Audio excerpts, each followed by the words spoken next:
Last time we finished reading the Uposatha observance, where we explore the 8 precepts and the benefits coming from observing the 8 precepts. Today, we are going to start reading the last section of this chapter 5. This last section is meditation. The first sutta, the development of loving kindness. Monks, whatever grounds they are for making merit productive of a future birth, all this do not equal a 16th part of the liberation of mind by loving kindness. The liberation of mind by loving kindness surpasses them and shines forth bright and brilliant. Just as the radiance of all the stars does not equal the 16th part of the moon's radiance, but the moon's radiance surpasses them and shines forth bright and brilliant. Even so, whatever grounds there are for making merit productive of a future birth, all this do not equal a 16th part of the liberation of mind by loving kindness.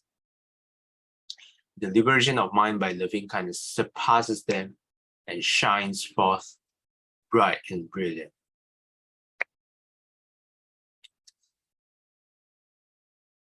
Okay.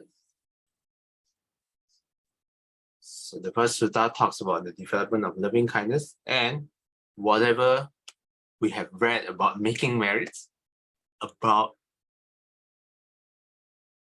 having a rebirth in a good destination. Yeah, all this does not equal even a 16th, 1/16th part of the liberation of mind by loving kindness. So we can see how powerful it is when we develop loving kindness, meditate on loving kindness. The liberation of mind by loving kindness surpasses them, shines forth bright and brilliant. And then here the Buddha gives multiple analogy. The first one, radiance of all the stars does not equal 16th part of the moon's radiance. This is the first one. And okay, Sister Saikia, would you like to continue?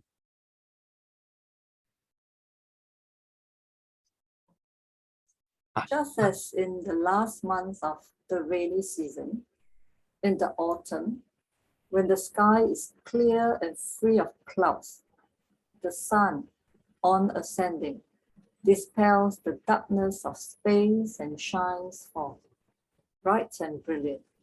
Even so, whatever grounds there are for making merit productive of a future life, all these do not equal a 16th part of the liberation of mind by loving kindness.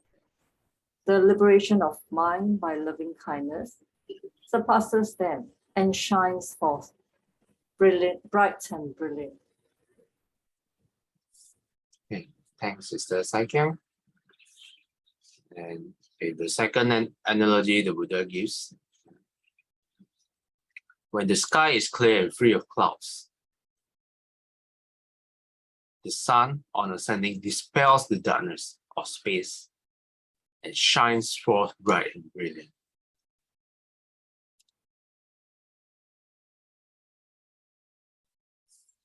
Okay, here the sun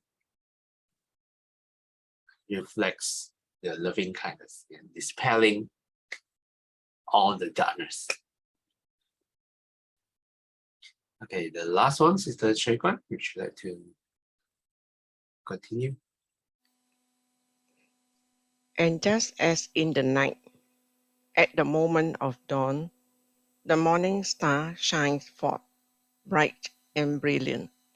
Even so, whatever grounds there are for making marriage productive of a future birth, all these do not equal a 16th part of the liberation of mind by loving kindness.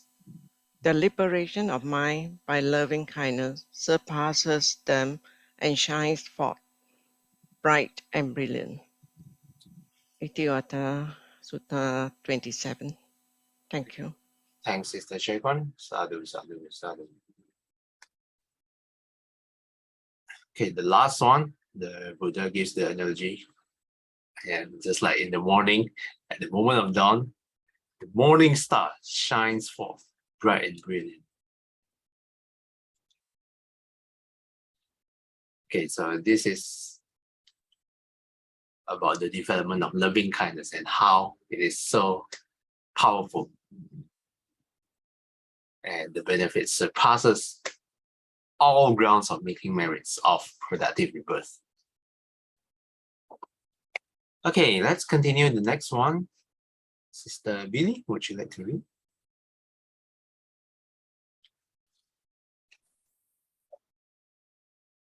The four divine abodes.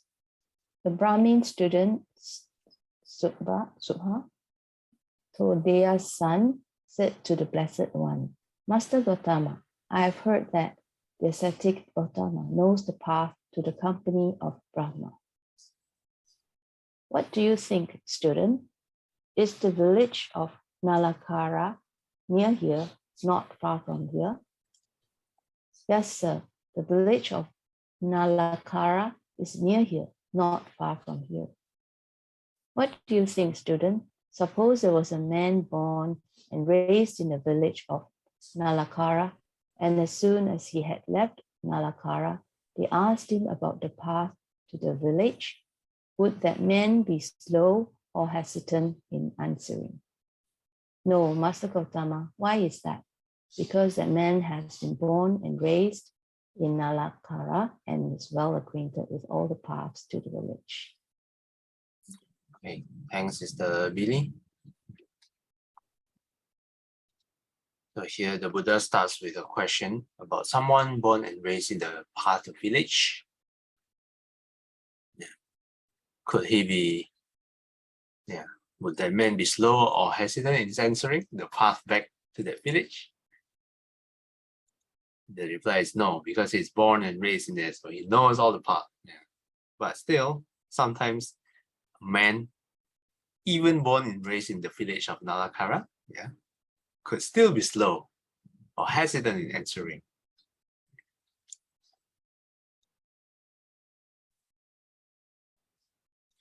Maybe that guy forgets or I don't want to tell you the answer because afraid you will rob the whole village.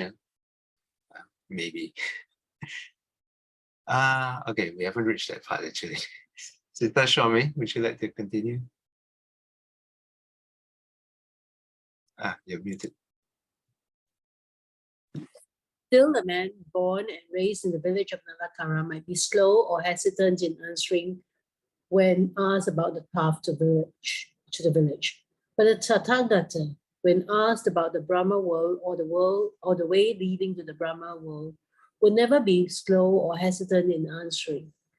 I understand Brahma, and I understand the Brahma world, and I understand the way leading to the Brahma world, and I understand how one should practice to be reborn in the Brahma world. Master Gautama, I've heard that the ascetic Gautama teaches the path to the company of Brahma. It would be good if Master Gautama would teach me the path to the company of Gautama. Then, student, listen and attend closely to what I shall say. Yes, sir, he replied. Does someone want to continue? That's one said this. Okay, thanks, Sister Shomi. Are you okay, Sister Shomi? Yeah, I'm good. Okay, would Sister Aikim would like to continue?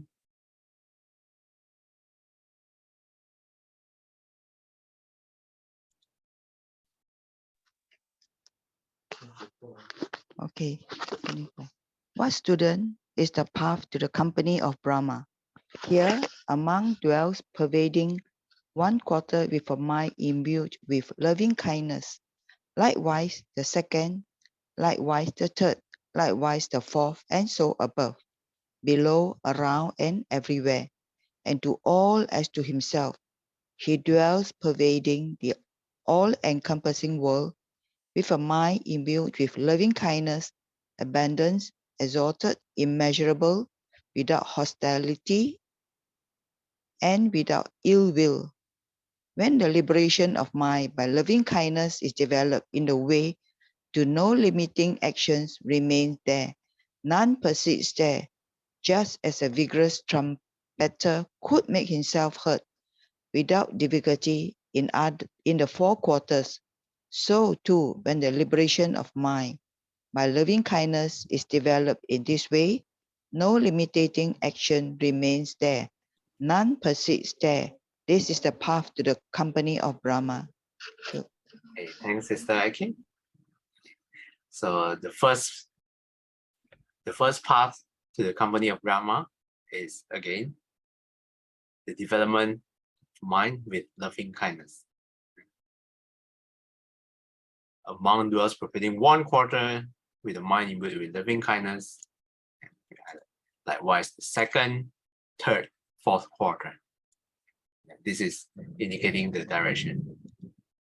And then not just the quarter, we can expand it to above us, below, around, everywhere. To all as to himself, he dwells pervading to the all-encompassing world with a mind imbued with loving kindness. Okay, there's a footnote here, number 21. P.S. The commentary explains limiting action pamanakatang kamang as karma pertaining to the sense sphere, kama vachara. It is opposed by a limitless or immeasurable action, namely the jhanas and the formless attainments. In this case, the Brahma viharas developed to the level of jhana are intended. When the jhana of formless attainment is mastered, a karma pertaining to the sense sphere cannot find the opportunity to yield its own result. Rather, the karma pertaining to the form realm or the formless realm overpowers the sense sphere karma and produces its results. A Brahma Vihara that has been mastered leads to rebirth in the Brahma world.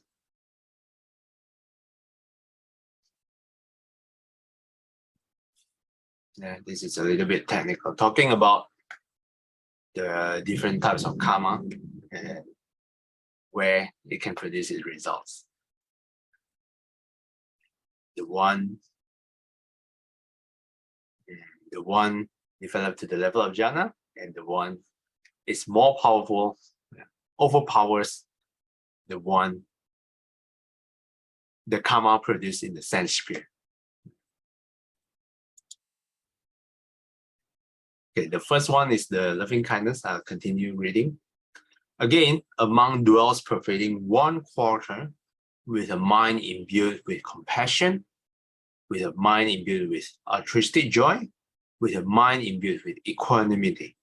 Likewise the second, likewise the third, likewise the fourth, so above, below, around, and everywhere, and to all as to himself, he dwells pervading the all-encompassing world with a mind imbued with equanimity, abundant, exalted, immeasurable, without hostility and without ill will. When the liberation of mind by equanimity is developed in this way, no limiting action remains there, none persists there. Just as a vigorous trumpeter could make himself heard without difficulty the four quarters, so too, When the liberation of mind by equanimity is developed in this way, no limiting action remains there. None persists there. This too is the path to the company of Brahma. Taken from Majjhima Nikaya 99, Subha Sutta.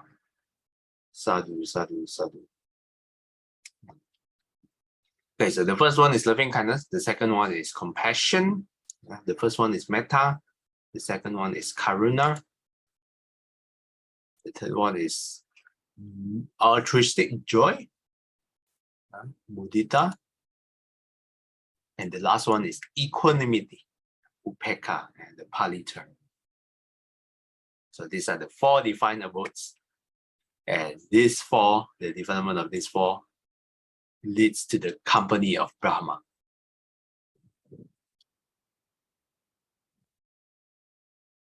Okay, I think we can continue reading. Let me take a look. 1, 2, 3. Okay, I think we can finish this chapter today. Insight surpasses all. Sister Shankar, would you like to read?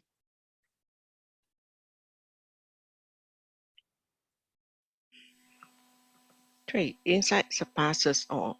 The Buddha said to Anathapindika, in the past, householder, there was a Brahmin named Vilama.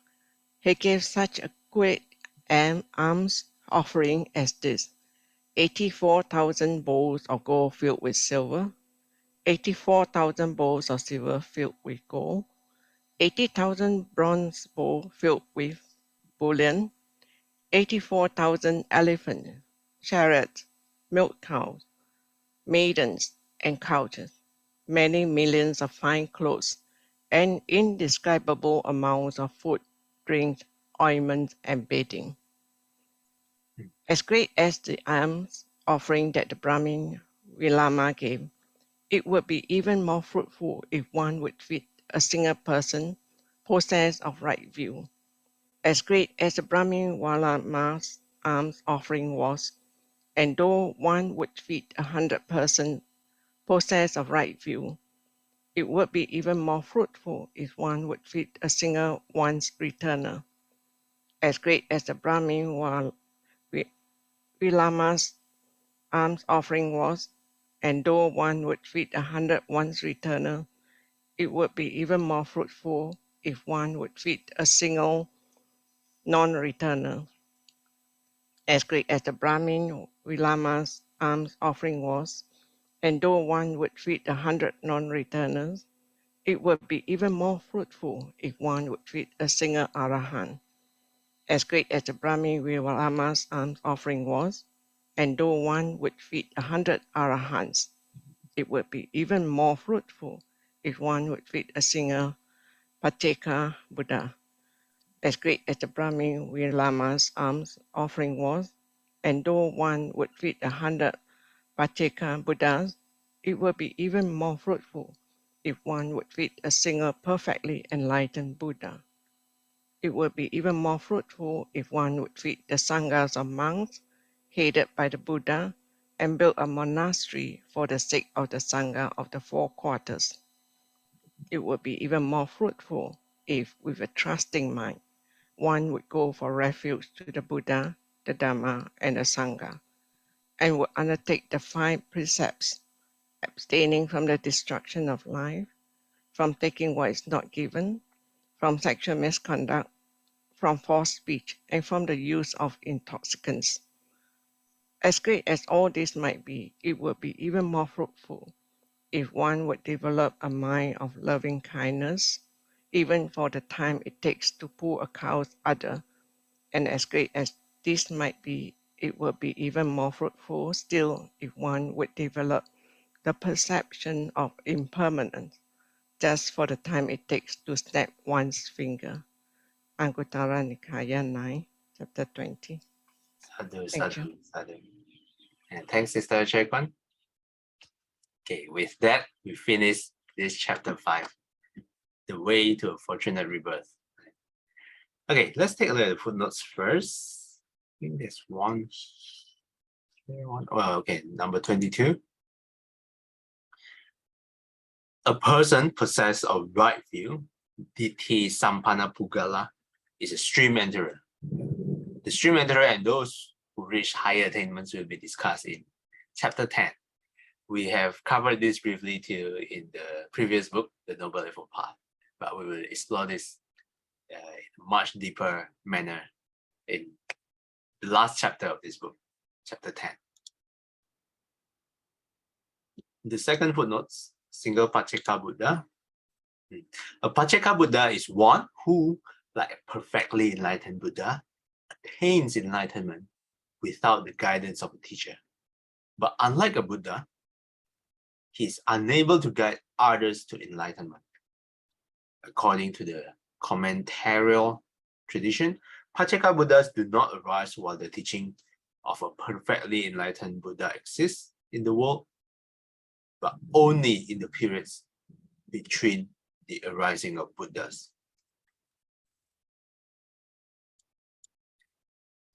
Okay, and this sutta talks about all the merits starting from the first one, and then it gradually increases, starting from stream enterer, a single person possessed of right view, and then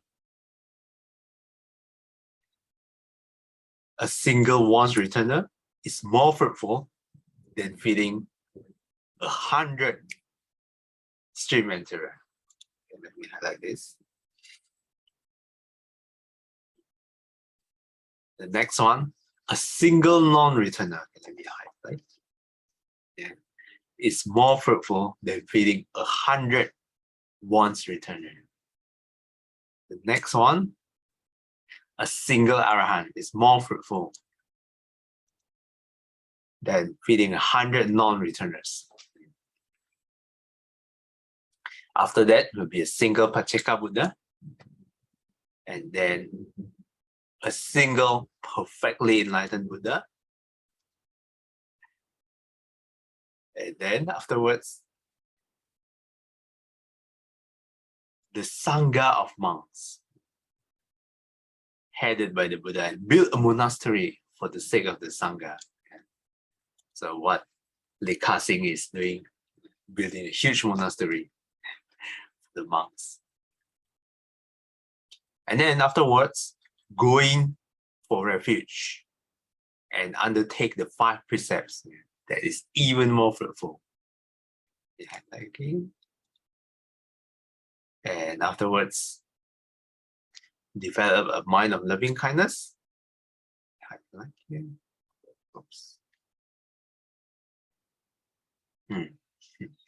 And then the last one, as great as all this, whatever the Buddha mentioned might be, it will be even more fruitful still if one would develop the perception of impermanence just for the time it takes to snap one's fingers. So this talks about insight surpasses everything else. Any questions or comments for the one we have read and maybe the whole chapter as well? Okay. If no questions or comments, would Brother Hoji would like to do the dedication? 回向愿消三障诸烦恼，愿得智慧真明了，普愿具障亦消除，直施防止菩萨道。You share, Brother Hoji. Till we meet again, may we be guided by the Buddha, Dhamma, and the Sangha. Sadhu, sadhu, sadhu. Have an insightful Wednesday ahead. Thanks, everyone. Good to see everyone again. I'll see you guys next time. Bye.